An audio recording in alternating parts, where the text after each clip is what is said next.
Welcome to For Those About to Brawl, the boxing and MMA podcast from Manchester, England.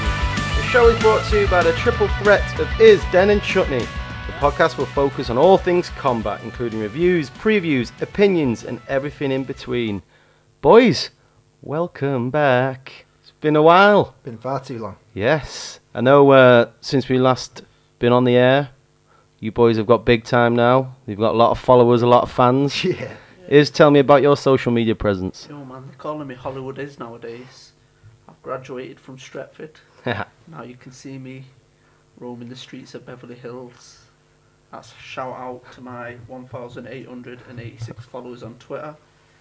You can follow me if you like at MMA boxing _is IZ. And how are you doing, Chutney, since we last recorded? Yeah, pretty similar to his. I've got like 7-8 more followers since last time. I think it's possibly because of some porn handles that I'm following now. But, yeah, but keep following at Chutney News on Twitter.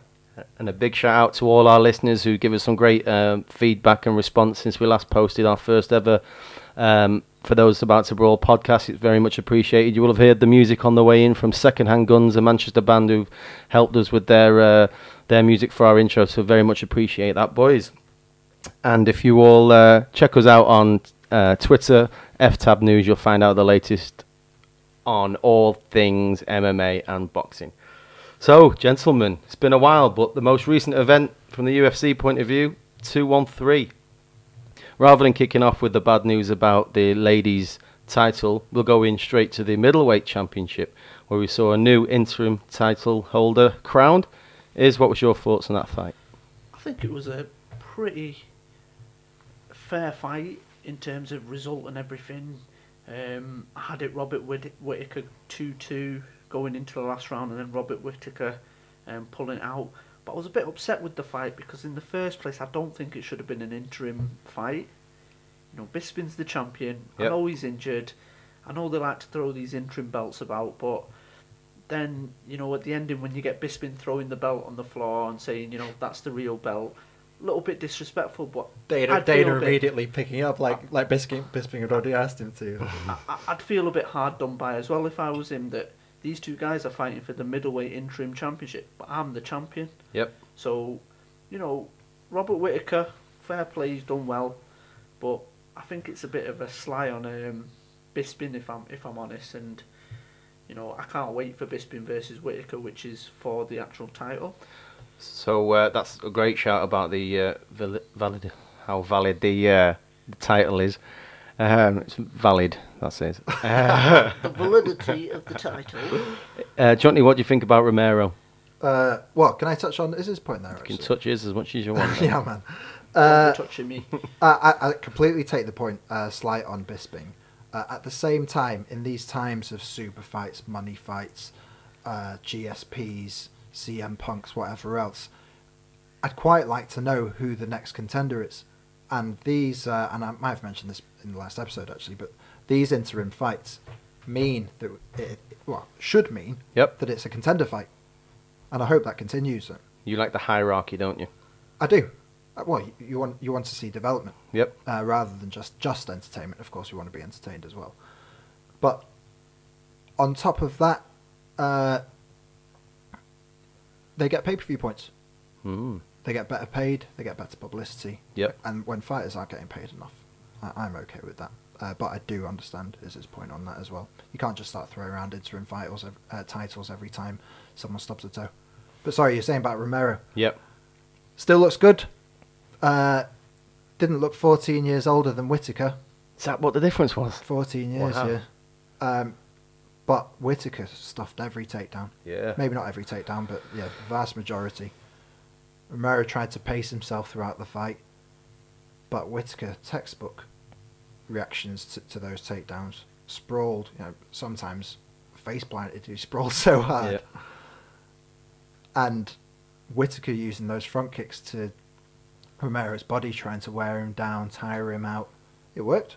It worked. Made for a great final round as well. Yeah, it meant a lot. I enjoyed the that fight. It wasn't the best fight ever, but enjoyed it. I feel bad for Romero. Yep. Don't see him in title contention at all.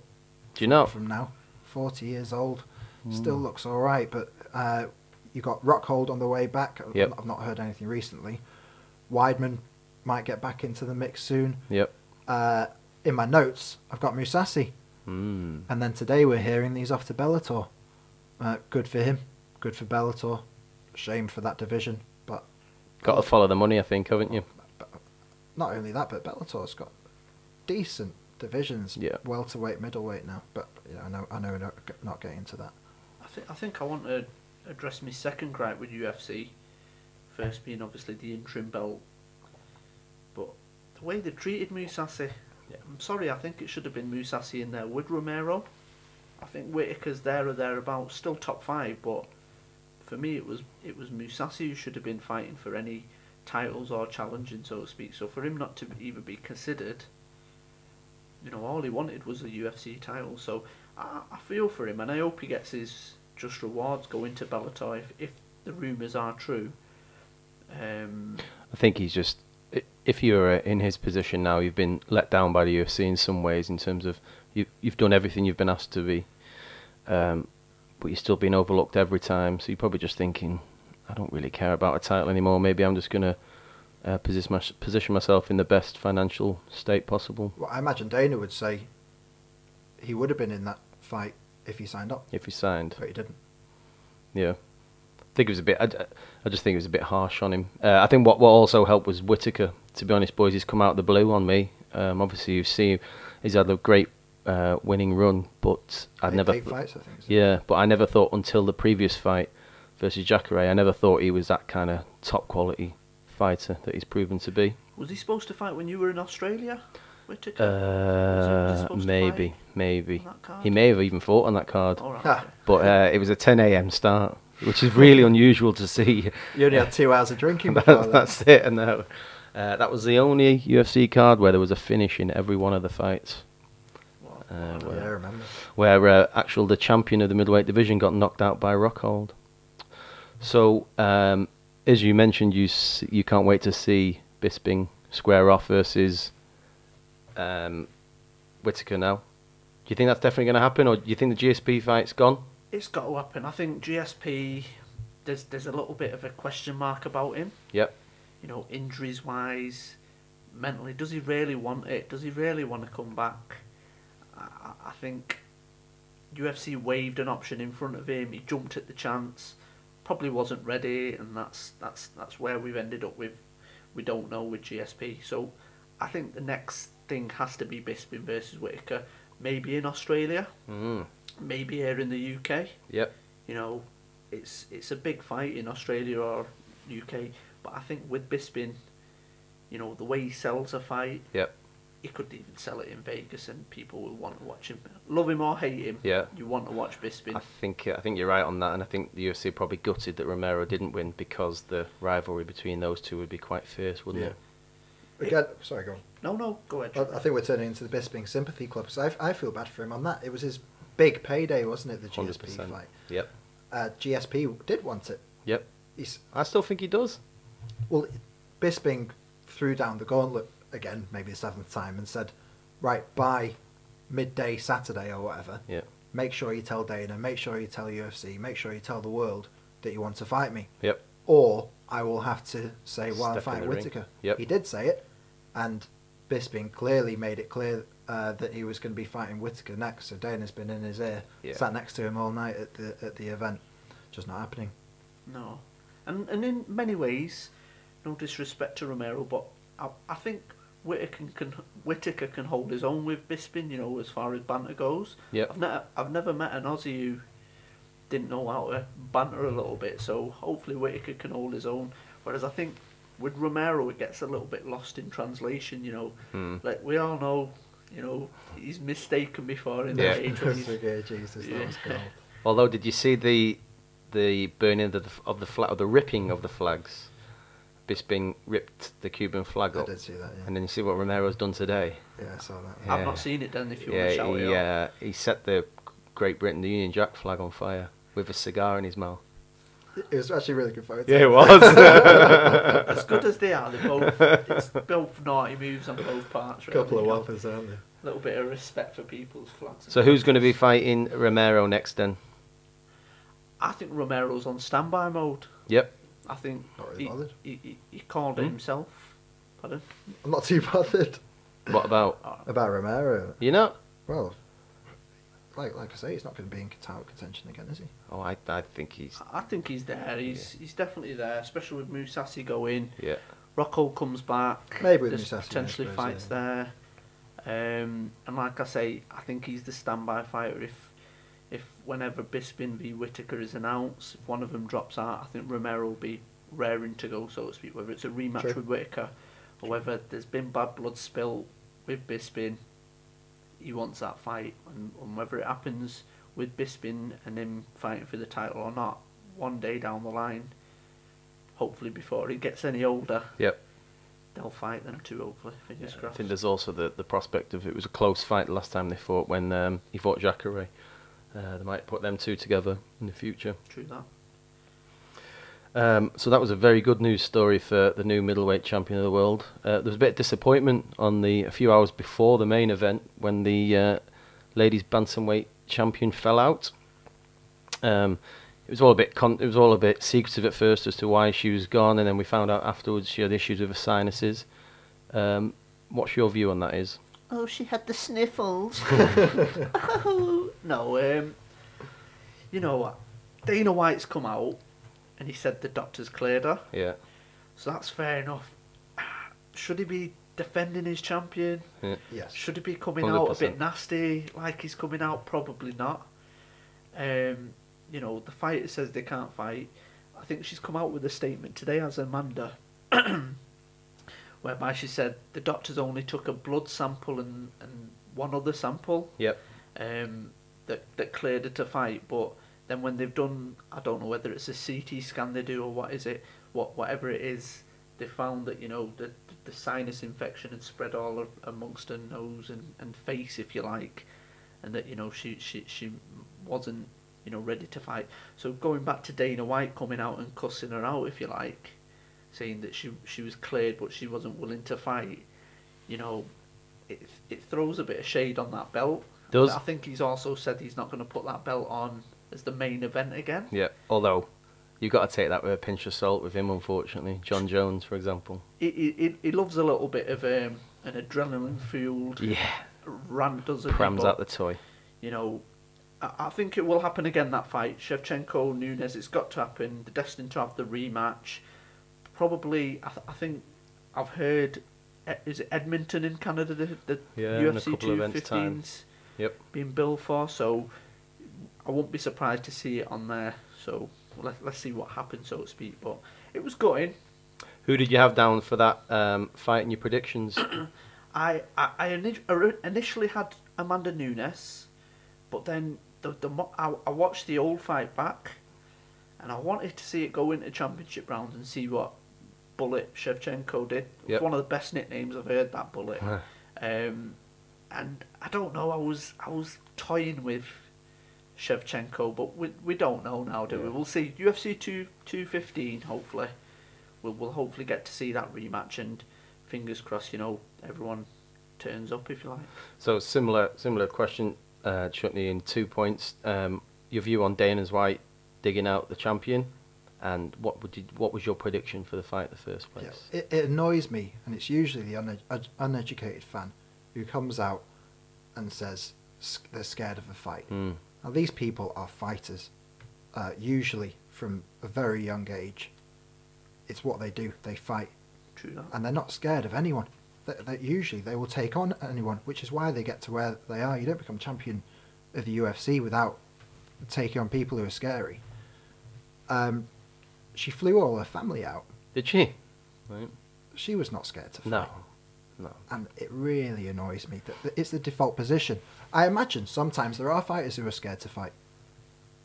But find evidence before it's your default position. Guilty until proven innocent. Yeah, it really annoys me. Says the lawman. Yeah, exactly. Yeah.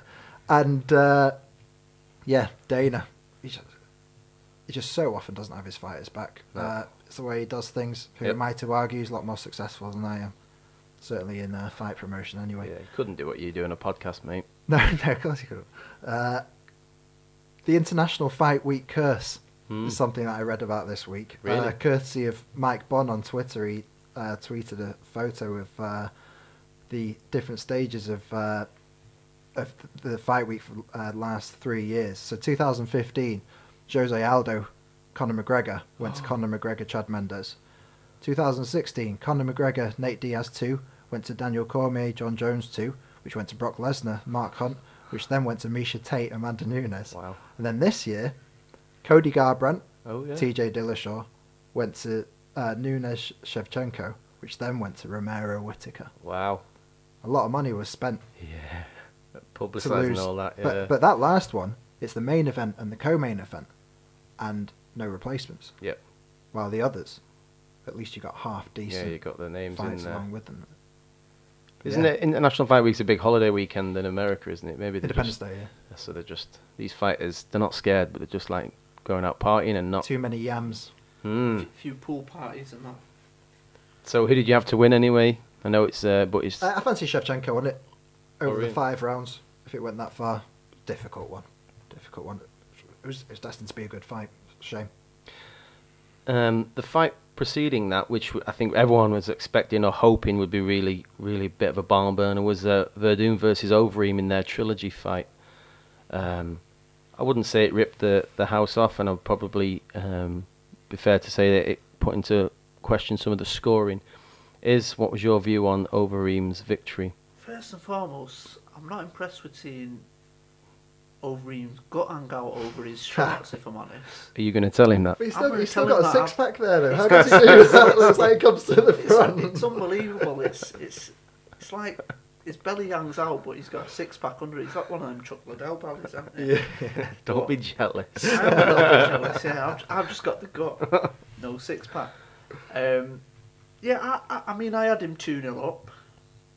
Very close. Yep.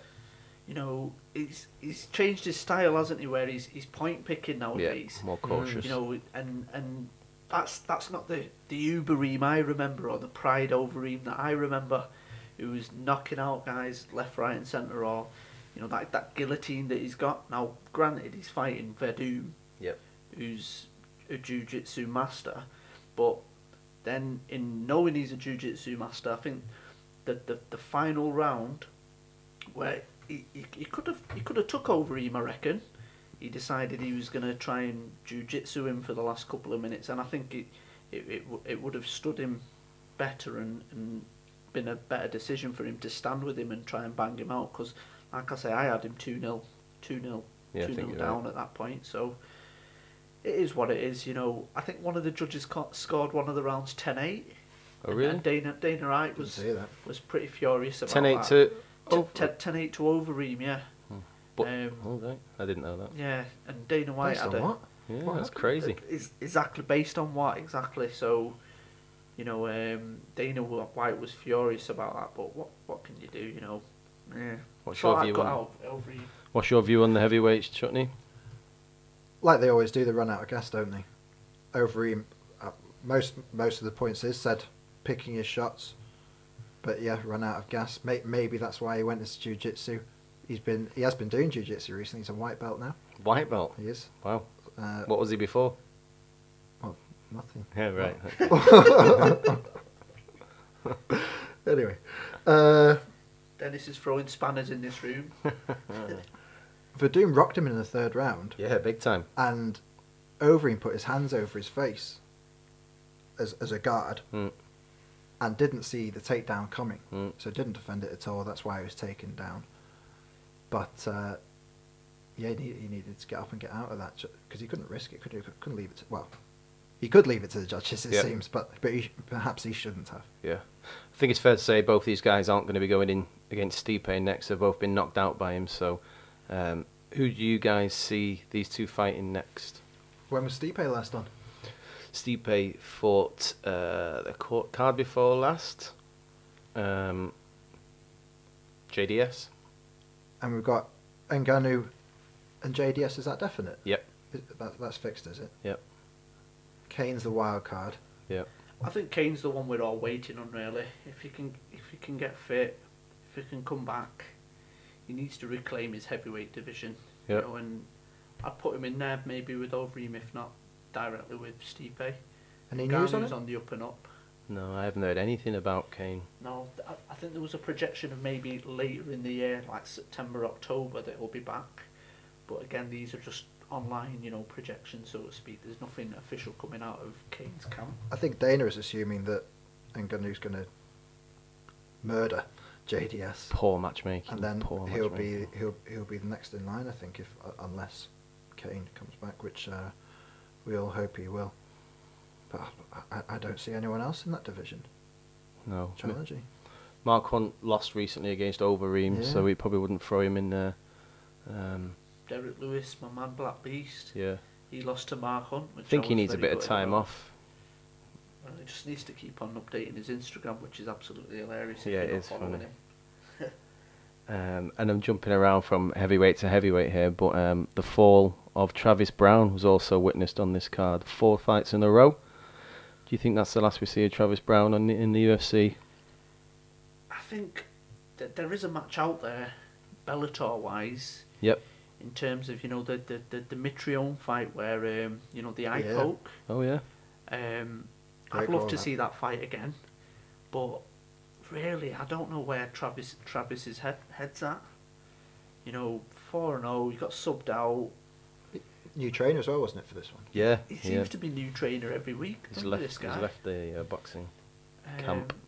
It was sad to see, so to speak, because I think before the fight he mentioned how it was a new Travis, from the guy who was on a tear in 2013-14, Yep.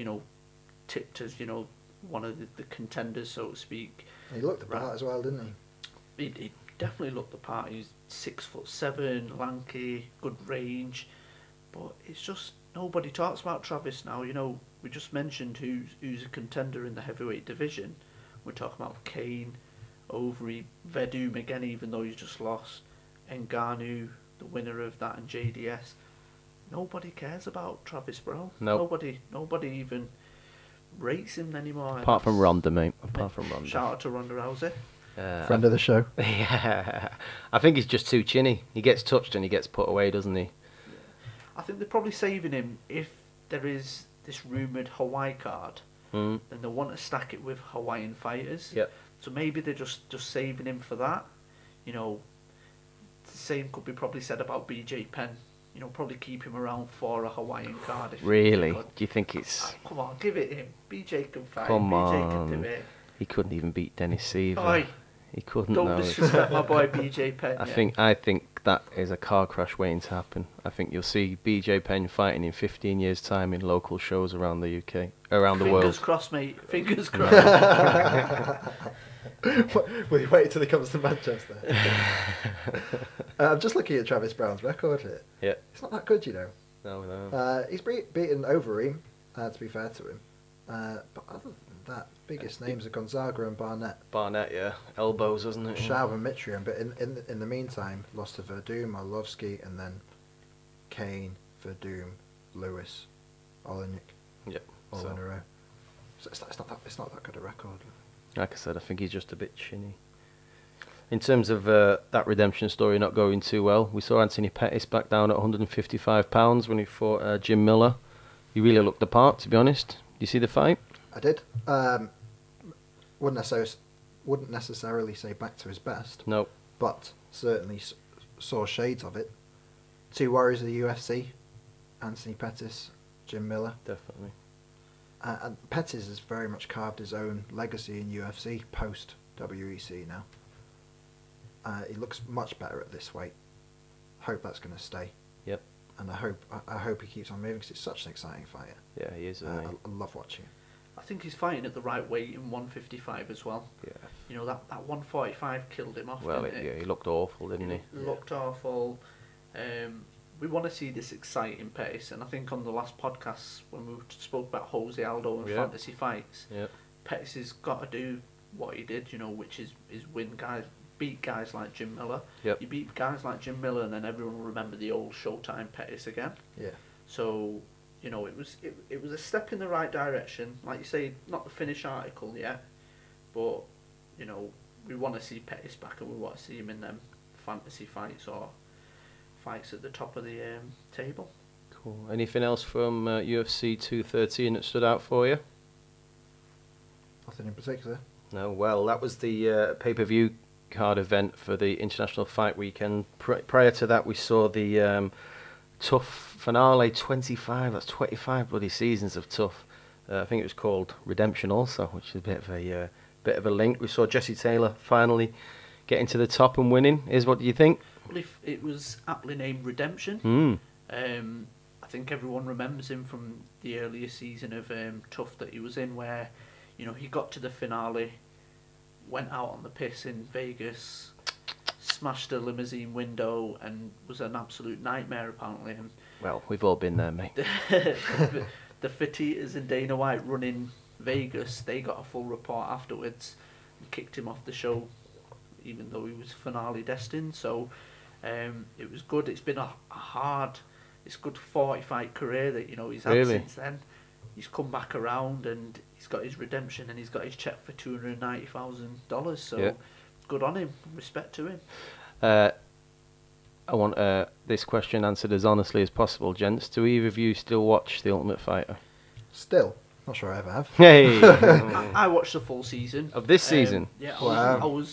I was really I think I've watched one. I think I've watched one full season. I was really excited for it as well because It was the old boys.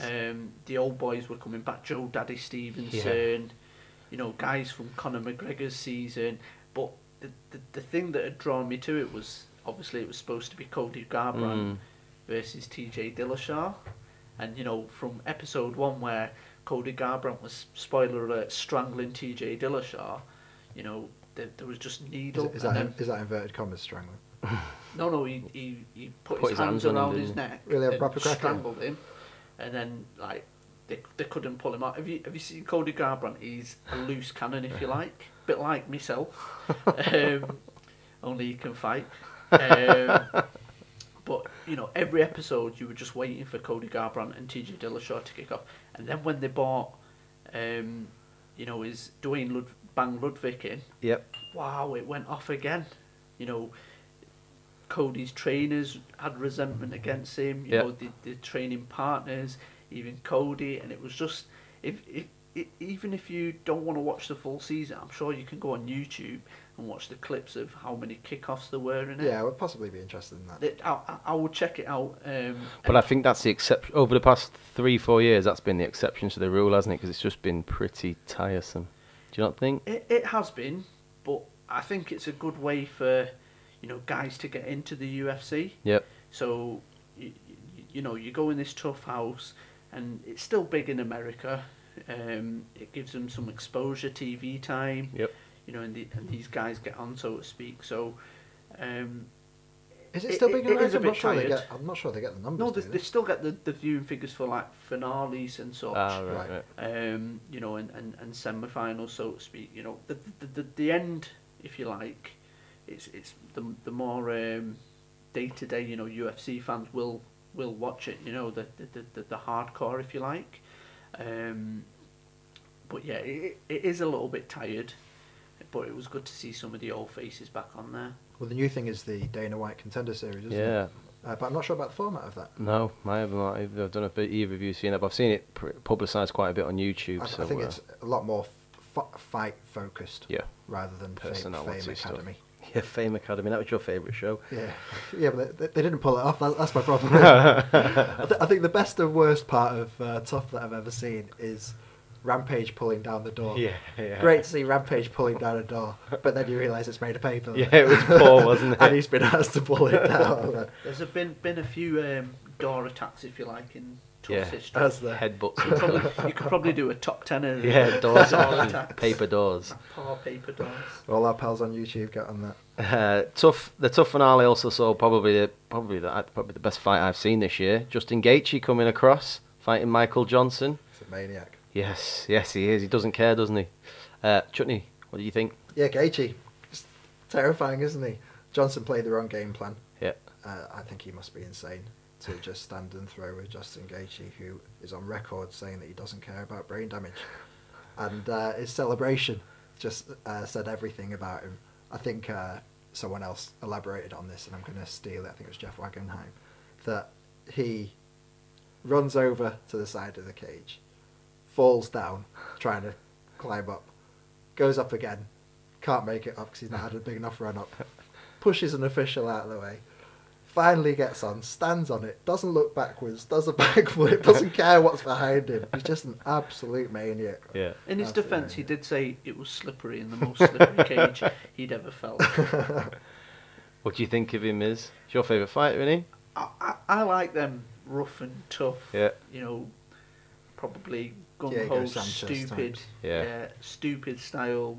Let's just kick it. But how long can he last, so to speak? You know, I looked at the top 15 in that weight class, and like, you know, it's funny where he goes next. Like, he's just beat Michael Johnson, so that almost gives him a right to fight maybe a top 5 to Definitely, top 10 I think fighter. definitely top 5. But then I looked at the top 15 and someone like James Vick, who's a ex-professional boxer, I think he'd just pick him apart. So There's probably 3 fights I want to see him in. Yep. Or maybe 4, I'll say. Nate Diaz, which is a fantasy fight, and there's no chance Won't he's happen, touching will him. it? So No. 3 fights that I want to see him in. Kevin Lee, potentially in Detroit. Yep. James Vick, because he's a boxer, and I'd like to see how Gaethje performs against him. Or maybe even bringing it back to Showtime Pettis. That's exactly who I had on the radar. There you go. We all want to see it. I think that'd be a great fight. Chutney, who would you like to see Gaethje in against next? Other than those, Eddie Alvarez maybe. Eddie Alvarez. Yeah. Who is next? Ra- Who Ra- is next? Raging Al. Raging Al, yeah, he needs to get some love from Dana White before he gets steps in the cage It's a again. great I think. division, isn't it? Even without the champion even fighting. Yeah, it's That really would good. be some press, that wouldn't it? Ally Quinter and Gaethje. Yep. Yeah. Wow. Moving on to a big event in New York City, Bellator headlining Madison Square Garden. Chael P. Sonnen in the headline fight versus Vanderlei Silva. Bit of a lay and pray mission this. Chutney, did you see the fight? I did. Snorefest. Sonnen taking him down constantly, does nothing, just lies on the ground. Yeah. I don't know why the referee didn't stand them up. There was a bit of stoning, wasn't there? I can't remember who the ref was. I'm not sure if I recognised him, but yeah. Silva had him in a guillotine for ages, one that just wasn't going to happen. Yep. I don't know if they're both out of shape, really. I mean, they looked okay. But, no, boring, unfortunately. What do you think is? Because there was a couple of times when I thought Chael was rocked, wasn't he? He got dropped. Chael was rocked a couple of times, but then he just negated that with his wrestling, and it was just boring. You know, I was like, this card, it needed this fight to just deliver. Yep. You know, all the bad blood for years. Yeah. You know, from Ultimate Fighter Latin America 3, Yeah. which I watched, Oh. just because Chael P. Sonnen was on it. That had subtitles though. It had subtitles. You alright with that? Yeah, I was alright. Chael P. Sonnen was speaking in English. He doesn't know a lick of Spanish or Portuguese, so to speak. But you know, you might remember that they had the first physical collision, if you like, on that Ultimate Fighter where we took him down. they were waiting and Sonnen took him down, and that was the story of this fight. Just took him down. Definitely. Even if he rocked him a couple of times, Chael P had enough about him to take him down. But that's not my highlight for the Bellator event, and there were a couple of them. It was a shame Bellator couldn't use that footage in their promos. Yeah. UFC would never allow that, No, would they? of course not. It's funny watching some Bellator clips for fights and advertisements because they can't use previous UFC fighters clips. So it's just like some tin pot stuff that. Yeah, shame, isn't it? Should reenact them or something. Yeah. Half the fighters. Talking about highlights, there was a bit of a highlight before that in the co-main event. I think it's called a double knockdown. Double knockdown, Fedor versus Meathead Mitrione. Yep. It was really a case of whoever got up first from that double knockdown, and unfortunately for the Pride fanboys, it was Mitrione who got up first. So Mitrione got up, and I don't like seeing the Last Emperor just getting beaten again and again and again. Yep. Come on, Fedor, call it, please, man. He can't need the money, can he? Surely. No chance. What did you think, Chutney? Well, very short fight, but Yeah. Mitrione showed that he's only 2 years younger than Is that Fedor. right? I think it's is it 40 and 38? Right. Those two. So, what, younger and fitter, I suppose, got up quicker. Yep. Pounced on Fedor, a couple to the head, all over. Um, If I can just rewind a little bit. Yeah, please CB do. Dollaway won his fight after the freak accident in the lift in Cleveland a few months ago when Stipe fought, if you remember. Yeah. And he was out for ages after that. Yeah. Good to see him back in the win column after that. Good shout. Wasn't expecting that little No, curveball. no. Deal That's with on that, UFC son. as well, not on Yeah, Bellator. no, man. What? You're messing with my agenda here, son. Sorry, Well, the tenuous links between Bellator and UFC, we'll talk about the light heavyweight title fight on the free-to-air version of the card. Ryan Bader versus Phil Davis. Speaking of CB Dollaway, a training partner of his Ryan Bader. Yeah, Jesus. Yeah. You know, thrown in there for the light heavyweight title against both UFC legends, if you like, but Legends. Ooh. Well, Ooh. Ryan Bader's been there for ages. Tough winner. Yeah. You know, he's beaten a lot of the top boys. You know, so he's gone in there, light heavyweight title. Yep. I think It was they're his building first it fight up in well. Bellator, wasn't it? First fight Yep. straight away in the NYC card. Why not? Why not throw him in there? Everyone knows who he is. Yep. And they've got a champion there whose name they can build. Wasn't a great fight company though, on. was it? Again, a bit of two wrestlers, two guys who know each other pretty well, Yeah. Yep. fighting each other. Bit of a decision snarfest, but that's what's you come to expect. It's more the name. Oh, Exactly. ex-UFC Ryan Bader versus ex-UFC Phil Davis for the light heavyweight Bellator light heavyweight title. Better than Jalen Vanderlei. Yeah. Oh, probably. most definitely. Yeah, probably was. Two studs. Really bad news story from that fight was Michael Chandler's injury when he was fighting. At first, everyone thought broke his leg. Looked like he got a dead leg in the end, though. I think he's okay. It was some kind of nerve problem. Yeah, Yeah, something wasn't like that, yeah. it? It was funny, the stoppage on it, or the part of it, so some say, is that he was in his corner, he was sat on his stool, he got up, he was talking to a doctor, then one of his team pulls his stool away. That's right, yeah. And he goes to sit back down and he falls down. And some will say that the only thing the doctor saw was that he fell down. Mm. And that's when the fight was stopped. Now, I'm not sure on the rules exactly about how these, whether or not they continued the fight or what. But he thought himself he was in a really bad way. Yeah, it might have been an inevitability. If the fight wasn't stopped when it was, Yep. that he would have lost anyway. But anticlimax. Yep. I mean, yeah, I was so disappointed in that because Chandler, I don't know if you've seen him fight before, but he's got that Robbie Lawler Yeah, he style don't about care, him. does he? Yeah. You know, Yeah. he nearly knocked out Primus. Mm. You know, even On with one leg. one leg. Yeah. So, you know, and when he said to the doctor, "It better be broken," you know, it's a lot on the line for the poor guy. He's got an L on his record now. He's lost his title, but it's got to be an immediate rematch. And That's what Scott Primus should Scott be- Coker said that. Primus should be counting down the days because Chandler's going to win his title back, definitely. The card just before that was UFC Oklahoma City. It was an okay card. I think the two major talking points coming out from it. First, probably Mike Chiesa and Kevin Lee, the Phantom Tap. What do you think about that, Chutney? Do you remember the rear naked choke? Our pal Mario Mm. Yamasaki messing up again. This time too early Yep. rather than too late, possibly because of all the criticism he's had previously. I don't know what's wrong with the guy. Some will say that it was going to end that way anyway, it was just a matter of time, but it's a shame. Yep. But I will always say I'd want a fight stopped earlier rather than later. I think he was definitely going out, wasn't he? The thing is with a choke, you know, he could have gone out, and it's in a controlled environment, if you like. Yep.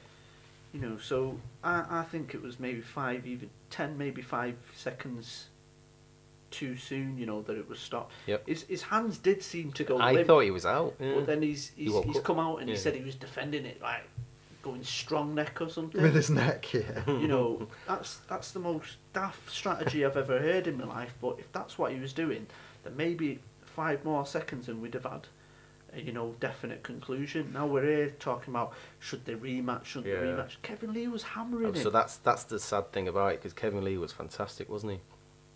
He really was. So, you know, it's took something away from him. He's really thrown himself in there as a contender. Most definitely, and he's calling out. He's messaged Joe Rogan today. I've noticed he's going to be in Las Vegas, so he wants to go on the Rogan podcast. All right. You know, so fingers crossed if he ever comes to Manchester, we can get him on our podcast as well. That's it. Well, no doubt I'll be messaging just soon. And just check us out on FTAB News on Twitter. You'll find us, Kevin Lee. Not a problem. And then probably one of the most embarrassing moments for a UFC fighter. Justine Kish probably had a curry the night before, and there was a bit of an incident in the cage. Israel, you can speak from previous experience. What do you think about this one? Yo, this girl needed to take some Imodium, yeah? Because that was the most disgusting thing I've ever seen in a cage in my life. Go on, boys, grow up. There was shit here, shit there. She should either be banned from UFC, or she needs to wear a nappy next time she fights. That is absolutely disgusting. Just saying, if you want to come on the show. Yeah, anytime. If you want to come on the show, you better wear a nappy. Skype only. She might have had some of Derek Lewis's sushi. Yes, he was bad, wasn't he? Bad guts. Yeah, that was the problem. So it's been quite a good few weeks for MMA, and also we've had some fantastic boxing matches. We'll start off with probably the biggest one over the past 5 weeks. Andre Ward managed to win again, although it was in a bit controversial fashion. Do you want to tell us what happened in that fight? Yeah, and before we discuss it, just shout out to Gaz Davis as well, who's asked us to discuss it on today's show because he watched it. He was texting me as well. Hi, Gaz. Hi, Gaz. Wavy smokers. There was low blow controversy. The long and short, Andre Ward was getting the better of Kovalev, probably had him rocked. And then there were a few times in the fight where, because Kovalev's shots were so high, there was a few shots that were on the bell or maybe even low. Yep. It appears that the referee missed the low blow, the penultimate low blow before the end of the fight. Would you call it low? Do you think they were low? Yeah, I definitely missed. The one before the stoppage, so to speak, he definitely missed that, and I definitely would call it low blows. And it was just embarrassing, you know. Again, we talk about there being a lot on the line, like Chandler. You know, there's a lot on the line. So, you know, Kovalev's got another loss on his record. He's only lost twice, both to Ward. You know, and the saga continues. You know, we get an ongoing saga of, well, it wasn't fairly finished, it wasn't fairly completed. Sorry, not Chandler, Chiesa. Oh, beg your pardon. Chiesa, not Chandler. Yep. You know, in terms of the referees, you know, making a bit of a boo-boo back to Justine Kish, and really messing up, you know, the fighter's legacy, if you like. So before the fight, Chutney, I know you predicted that Ward would win. Did this soil your view on the fight? I didn't necessarily think it would go like that. Bit of an anticlimax in a way. Ward, not as fast as he used to be. Back when he was fighting Froch, for example, Froch just couldn't hit him. Yeah. I remember Froch tweeted a picture of his hands after the fight, saying, usually I've got bumps, bruises, blisters all over my hands, and his hands were perfect, just couldn't hit him. Catch him. And it wasn't really the same in this one. He kept on, and I think this is where the low shots came from, he kept on bending forward as a defensive manoeuvre, and then because he's then low, he brings up his right hand, and I think that's where the low shots were coming from. I did notice he's wearing Jordan shorts. Was he? Yeah, pretty cool. No. And also, I'm going to freely admit, lawyer, I watched it on YouTube, and I watched it on this kind of fan cam. Like, it looked like they were filming it from the arena, but they had a good view and had a good angle on it, and even had like the round number in the corner. And between each round, on the ring girls, they'd zoom in on either the ring girl's chest or ass, depending on which way they were facing, then zoom out again for the next round. Little teenagers in the crowd. Yeah, as well, funny. But yeah, fair enough to Ward. What's next for him? Yeah. Well, Virgil Hunter, his trainer, is saying that the sky's the limit, and by saying the sky is the limit, he's saying potentially Anthony Joshua, heavyweight. Wow. Now, you know, I know Andre Ward looked amazing in the fight. You know, again, the low blow stole a little bit of. I think he was on the verge of stopping Kovalev. You know, he'd rocked him literally a couple of punches before that saw Kovalev into the ropes. But Anthony Joshua is a different beast. Yeah, you're talking 2 weight divisions. You're talking 6'5", 6'6" versus 6'1" Ward. He doesn't want any of that. I think it's just transparent money fight, that, I think. Yeah, his skill will get him so far, but if AJ drops one of them hammers on him, Yeah. Good night. Good night. Team AJ. Three rounds max. Yeah. Talking about good nights, it might be one of the last times we see Manny Pacquiao in the ring again. Fought the other side of the world in Australia versus someone I'd never actually heard of. I think he was heavy favourite to win and lost by decision. There's been a lot of controversy since. Before we talk about what's next for both those guys, do you think the decision was controversial? Me personally, I watched it, and I had Horn winning by 1. Did you? I did.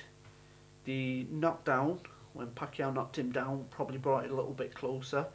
If the judges had scored it, you know, maybe 1 or 2 rounds to Pacquiao, I wouldn't have disagreed with it because it was that closer fight. It was tight, wasn't it? Yeah.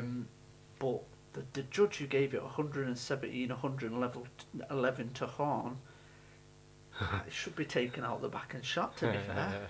He needs to be put down him. As far as Pacquiao goes, though, 38 years old, should he call it good night? He was on the mic afterwards calling for a rematch. Yep. You know, he can still hang with this ex-teacher maybe, but anybody else, he's fooling himself. What do you think, Chutney? Well, Pacquiao, he was a whirlwind, wasn't he? In several divisions. Yep. Beating the best boxers in the world. How many was it? Was it 8 divisions? Yeah, eight division champion he was. 8 divisions. That's Wow. that's a legacy already cemented. Yeah, in it. yeah, and whatever happens now, it happens, and you know that the previous will never change. But 4 Marquez fights, 2 Bradley fights, homophobic slurs, tax avoiding fights, Mayweather non-event. Just got a bad taste in my mouth now, sadly. I'll never forget the stuff before. Yep. Some incredible performances, a few losses on the way because he just took every fight he could. This was the guy who lied about his age and put weights in his pockets so he could get on cards when he was a kid. Oh. You know, he's you know, I'll never forget all that. But what a shame it's ending up like this, really. Yeah, there's the WBO have actually bowed to pressure and say that they won't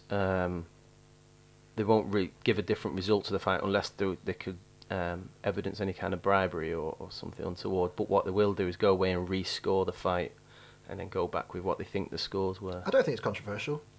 You could have scored it either way. Horn played a clever fight. Knew couldn't beat Pacquiao technically, so roughed him up, and it worked. Yeah. And fair enough if judges saw that.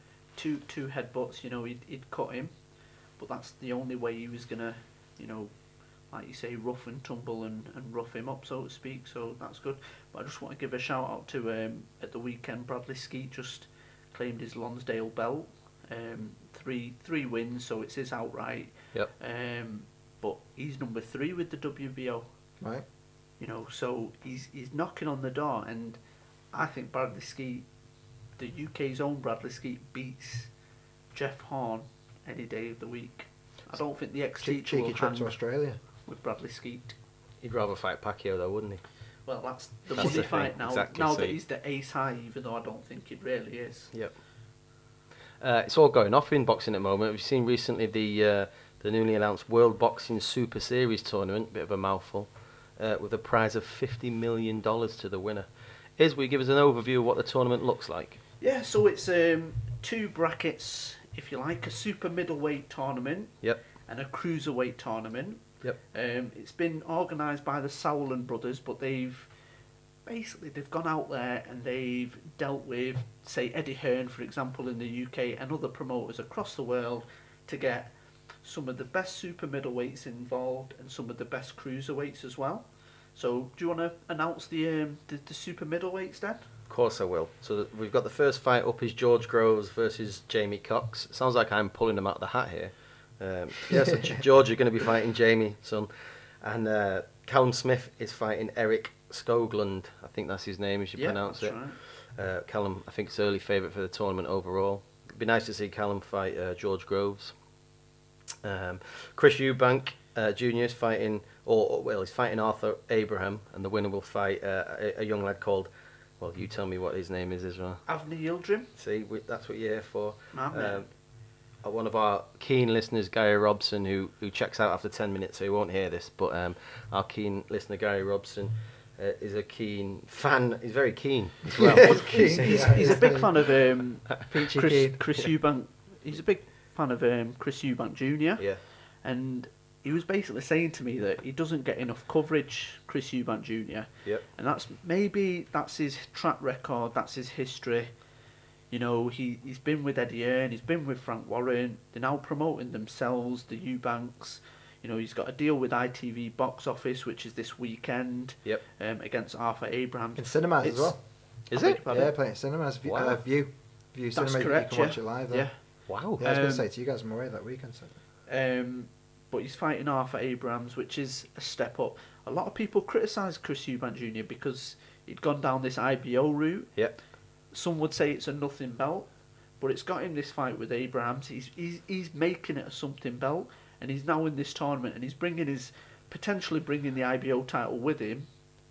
You know, if he beats Arthur Abrahams, and you know you can't look past Chris Eubank Jr. His style will give anybody problems, so to speak. So yeah, it's exciting to watch, and you know, keep tuned, Gary, if you are listening, or you know maybe you're not. We will be discussing Chris Eubank Jr. in the future, definitely. It's what I'm looking forward to, that fight. He's it should be good. He's if he fights the way we know he can, then he'll win that. If he messes about, starts getting fancy, then Arthur Abrahams too experienced to have to worry about that. And the final fight in that bracket for the middleweight is Jürgen Brähmer versus Rob Brandt. Cruiserweights is? Yeah, so the cruiserweights, the first fight announced is an absolute barn burner, I think they say.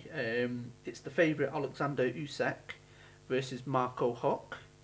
Usyk, like I say, is the early bookies favourite, so keep your eye on him. Undefeated boxer, already holding one of the versions of the world titles. You've got Murat Gassiev versus Krzysztof Lodarczyk, his Polish fighter. Need chutney for that one. Chutney Nice should be helping us out there, sunshine. Lodarczyk. Nice. And then we've got Myris Bradis versus Mike Perez. Mike Perez, a prospect, so to speak, a guy to keep your eye on, a bit of a knockout artist as well. And then the final fight is Yunya Dotikos versus Dmitry Kudryashov. Impressive, mate. All Eastern European affairs here, I tell you that much. Yeah. So the quarterfinals are to be held September, October of this year. Whereabouts, do we know? It's not announced Right, at the moment. It should be, I think, in and around Monaco was where really? the actual initial press conference was. Right. So it's all on the Sauerland brothers. You know, it could be a worldwide affair, so to speak. Yep. You know, you've got all British classes. You've got, guys like Chris Eubank, Arthur Abrahams, who are fighting in London, you know, this weekend to qualify if you like. So it could be anyone and anywhere. You know, when everyone's represented. Semi-finals next year in January, February, and then the finals in May. So you know, the winner, they take home the $50 million, a share of the $50 million prize, the Muhammad Ali Trophy. It's big money on the table, you know. They say that the winners could take about 13 million of that 50 million pot. Right. You know, everybody's getting paid who's involved in it. Right. And bearing in mind all the titles that are in, you know, involved in up for grabs. You know, Callum Smith is, you know, potentially fighting for the WBC title. You've got George Groves defending his title, Chris Eubank bringing his IBO title, and the guys in cruiserweight as well. So I think it's fair to say that boxing's on the up at the moment, and we're going to move on to another boxing topic now. But I need you both to confirm that you're not going to fight during this discussion. I'm not going to fight. I know you've got separate views, and our man Axe Khan is a big keen listener, and he wants to know. Well, first off, it's signed, sealed, delivered now. Mayweather versus McGregor. Before we talk about what's going to happen, Chutney, I want you to tell me why you're looking forward to this fight. I'm looking forward to this event because, and the reason I say event is because all of the run-up as well. Yep. Yep, we've had it announced since our last episode that Floyd Mayweather, 49-0, best defensive fighter of our lifetimes, possibly ever, is going to be fighting the biggest name in the UFC, Conor McGregor, who's never had an amateur boxing fight, never mind a professional one. The idea of the fight is ridiculous, absolutely ridiculous. Yep. Which is why it's so entertaining. In many ways, it's a shame, but it's a circus. But you know, every so often the circus comes to town, you enjoy it. Too right. And I'm going to enjoy it. I'm going to enjoy the back and forth. I'm going to enjoy the banter. I'm going to enjoy just everything about it until then. It's disappointing what it does to the lightweight division of the UFC. Remember that? Oh yeah. So yeah, it's a shame. They seem to be getting on okay without him. We've been talking about lightweight division more than once tonight. I'm very much looking forward to it. The fight, I'm not really bothered. And Israel, I'll watch it. Don't get me wrong. Absolutely, probably pay a lot on pay-per-view, but it'd be worth it. Israel, you're definitely a man who's keen on his boxing values and tradition. What's your view on this fight? What? No comment, mate. Absolutely no comment. I'm disgusted with this fight. You know, you've got McGregor, who qualified 11th in the amateurs of Irish amateurs. Yep, some good Irish fight. Oh, yes, I had amateur fight. He's qualified 11th. Couldn't even get in the top 10, so that means that he wasn't even ranked as an Irish fighter. And then you've got Mayweather, who's an Olympic champion. Yep. You know, robbed out of the gold medal. If you watch that back, there's documentaries on it that he was screwed over. Right. The referee quit from the Olympic Federation as a result of that. He's gone on to win world titles, 49-0. Yep. He's fought Cotto, Canelo, Pacquiao, everyone, Yep. Zab Judah, Arturo Gatti, and you're throwing this Conor McGregor. Yeah. I love Conor McGregor in the UFC. Yeah. He's fighting. Oh my god, it makes me sick. My blood's boiling here, sat here. I think Open everyone that window, Dennis. Everyone with half a brain can probably admit it's not going to be very competitive. It's not going to be competitive. You're going to get everybody who's. I've got people coming round to my gaff to watch this. Yeah. You're going to bed. I'm going to pay on box office, obviously. None of this YouTube watching malarkey. I've got people coming round, and they're not boxing fans, and they're going to watch it, and they're going to be absolutely bored off their tree watching Mayweather half asleep. Put his guard up, so to speak. You know, Conor McGregor from miles out throwing punches. You know, not even getting within range. Spinning back fist. I don't see Mayweather knocking him out because I think Conor McGregor is physically he's that much bigger than him. Big boy, yeah. And he's taken 3-ounce gloves punches, you know, in the UFC. But it knocks me sick. I don't want to talk about it. It knocks me sick. I'll leave it to Dennis and Chutney. An interesting thing for me is that it took 4 or 5 years to set up Mayweather and Pacquiao. Yeah. The fight that any fight fan wanted. The only one. If we wanted one, it was that. And we were... You check the news every so often just in case. Yep. And then it took 2 weeks for them to agree this one. 2 weeks.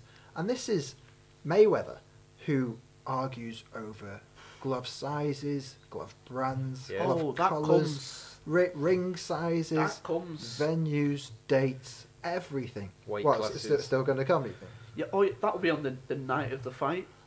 So if you watch you ever watch the old HBO 24/7 or the Showtime documentaries, right. And you know, even on the night, so they'll all be set up, and Mayweather and his crew will walk in. He will These are the gloves that Conor's already picked, yeah. And he'll have a look, and this is what he did to Pacquiao.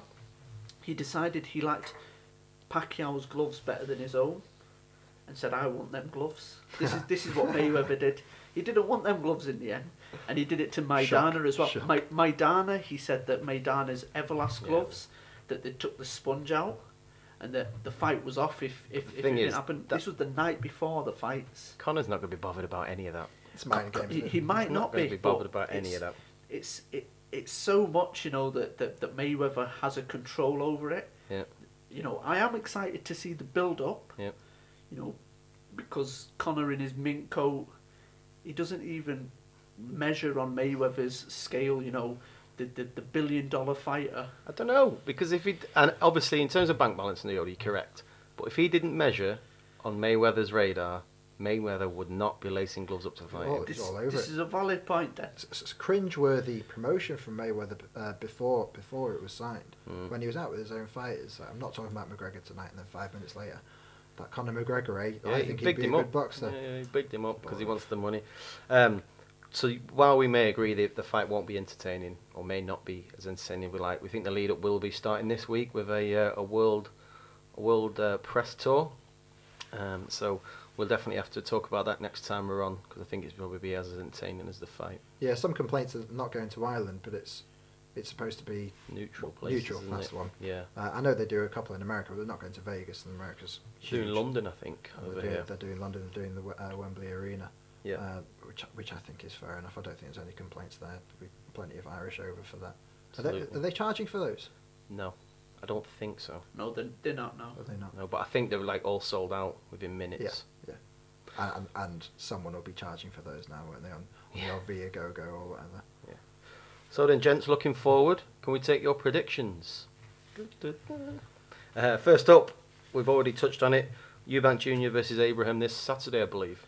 I think Abraham's too rugged to stop him. Too a wily old cat, if you like. So I think Eubank Jr. is going to win, but I'll say by decision, and he enters the World Boxing Series with his IBO belt. I'm with Iz on that. I think if Eubank plays a clever game, which I think he's mature enough to do now, then Abraham's very good defence would be enough for him. I tend to agree with you both on that one, gents. Broner Garcia are fighting on July 29th, Iz? Broner, very much talking about Mayweather, you know, long been a guy who, he's like Mayweather, and then the losses came, which Mayweather doesn't do. I think this fight is, there's a certain elite level, and I think Mikey Garcia is of that elite level. Yeah. And I'm going to pick Mikey Garcia, and I think he's going to stop him late as well. Ooh, calling out. What round? Let's go 10. Well, get your money down on that, Iz. Let's go, champ. Johnny?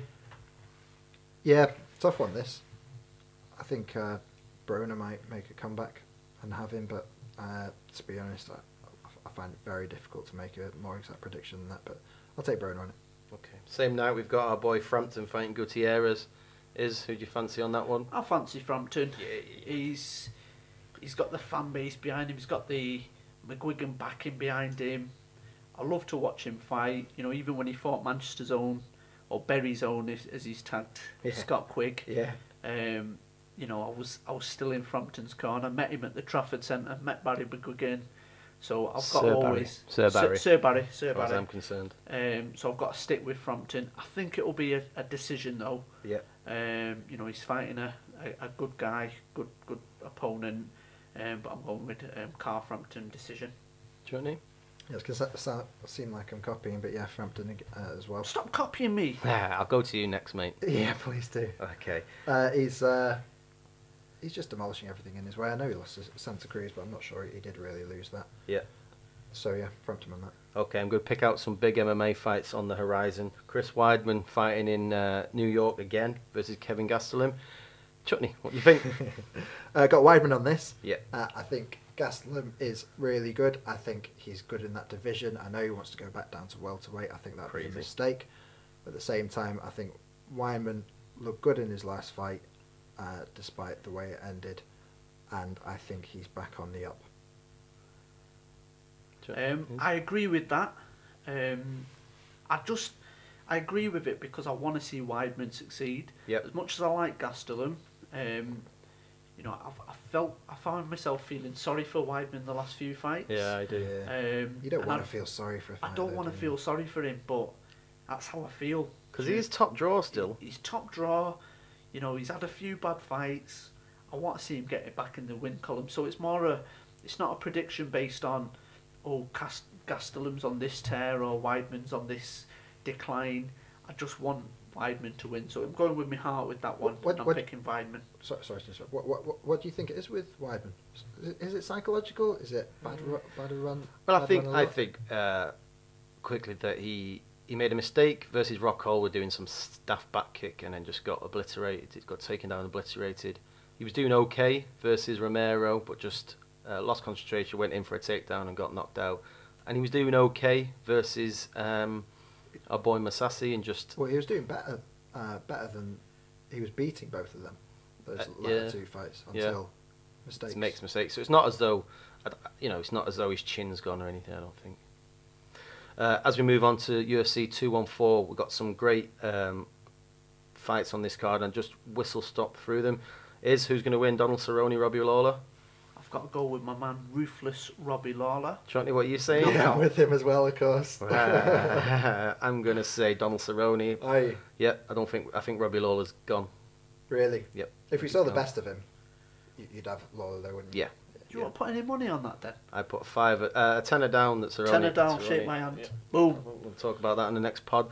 Tyrone Woodley's putting on his welterweight title versus Damian Maia. Chutney? Go on, Damian. Damian! Yes, definitely got him in this. Love Damian Maia. He's going to hook him up, wrap him up. Yeah. And I don't know if it would be a decision or not. It's going to be a long fight if he wins some points. I want to see the backpack Damian Maia do his thing, but I think he's getting knocked out against Tyrone Woodley. That's my pick. Another title fight that night. I can't say it now. I'll just go with Cyborgs fighting Tanya Evanger's late replacement. Cyborg all day. Cyborg by brutal knockout. I'm going to throw out the Sack of Spuds line again. The last time I did that, Holly Holm hit... What's that girl called? Betch Kohea. Betch, whatever her name is. She fell like a sack of spuds, and this girl's going to fall. Just like to be clear, you also said the Black Beast would be... Yeah. So I checked back on those predictions as well. Thanks for that, mate. Thanks for that. Chutney? Cyborg? Of course, Cyborg. Easy one. Shouldn't really ask that question. And then, if you haven't seen it yet, you need to check out the trailer for 214, the new for the DC. Promo. Yes, gold, isn't it? Yeah, that being said, though, have you seen the fan one that's been made? No. With Gangster's Paradise. No, is it really Coolio? It's not Coolio. It's like an operatic. Is that the word? I don't know. Wow. Operatic version of Gangster's Paradise. Nice. It's amazing. I'll tweet it out for the fans if you want to shout up the handle then. Yeah, FTAB News. That's FTAB News. We'll get it out there, but I think you need to compare the two. You know, some of these fan-made arts. I know, Chutney, you're a big fan of the poster guy. Boss Logic, that's the one. He's done a great Cormier Jones poster. Is that with the shadow, is it? The shadow and the pictures on the wall, yeah. Maybe put that out as well on the Twitter so people can see. Track it down there. Cool. So, quickly then, who's going to win that fight is? Johnny Bones Jones! Wow. I'm going to go for Cormier. Really? Yeah. Is that head over heart? No, I don't think so. I'm not... I mean, what Gustafsson says about Jones, I agree with entirely. How he's not a proper champion because of the way he behaves. But no one's going to doubt his ability, of course not. But I just think Cormier's got a better head on him now, and I think that's going to see him through. Think being the operative word there.